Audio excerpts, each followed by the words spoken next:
going on, y'all? It's your boy KC Fowler, one half of the Fowlers podcast, host of the Melanin Warriors podcast. I know it's been a while, guys, for all my loyal viewers out there, but life happens, but I'm back with it. So let's go ahead and jump into part 2 of Captain Robert Smalls. So the same ship, the CSS Planner, became Robert Smalls' ship during the Civil War. His duties while captain were to survey the waterways, to lay mines, and deliver dispatches, troops, supplies, and all that good stuff. After the ship's capture by the Union, they in turn used the planner as well as Smalls to relay all information he had on Charleston Waterway to DuPont, the commander of the blockade fleet. Having just turned 23, Smalls was already a hero of the North, guys. At 23? I know what I was doing at 23. But anyway, so Congress passed a bill awarding Captain Robert Smalls with prize money for the Confederate ship that he brought to the Union, receiving $1,500, which at that time, was a life-changing amount of money. $1,500 back then, man. After which he was invited to raise money for former slaves, but was vetoed by DuPont, and Smalls joined the U.S. Navy, but instead he was sent to Washington, D.C., where he assisted a Reverend Mansfield French to persuade President Lincoln and the Secretary of War, Edwin Stanton, to permit Melanin men to fight for the Union.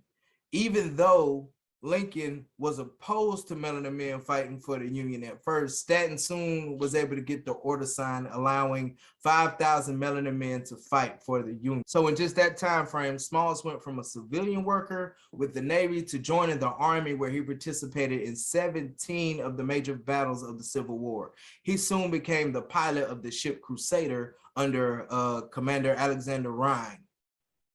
While being a pilot of both the Crusader and the Planner, he assisted with dismantling landmines throughout the waterways. After several missions, including being fired upon at Adams Run, Smalls became the pilot of the USS Keokuk, Keokuk. Somebody put it in the comments if I'm not pronouncing that right. And took part at the Battle of Fort Sumter on April 7, 1863. During this battle, his ship took 96 hits that night and unfortunately sunk the next morning. Smalls and his crew transferred to the Ironside and returned to Hilton's Head. Smalls took place in a number of other battles and piloted many ships during the American Civil War. One particular skirmish was on December 1st, 1863. Smalls was piloting the Planner at this time when Confederate batteries opened fire. Here, Smalls refused to surrender, knowing that the Melanin men would not be treated as POWs and would be killed. So he took command of the boat, getting the crew and himself to safety. And that is where he received a promotion to captain for all of his heroics. In 1984, Smalls moved to assist William T. Sherman's army in Savannah, Georgia, then soon returned with the Planner to Charleston Harbor in April 1865 for the flag raising in Fort Sumter.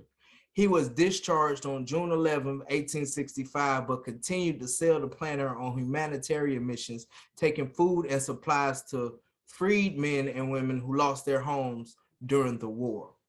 So this has been part 2, guys, of the amazing story of Captain Robert Smalls. There's so much information on this gentleman that I had to do a part 3, but he continued to show his ingenious and bravery throughout the American Civil War and continued to be of value to the Union forces even after his discharge. So y'all go ahead and join me for the final episode highlighting Captain Robert Smalls after the Civil War and his political career. And remember, guys, if you don't stand for something, you're gonna fall for anything. It's your boy.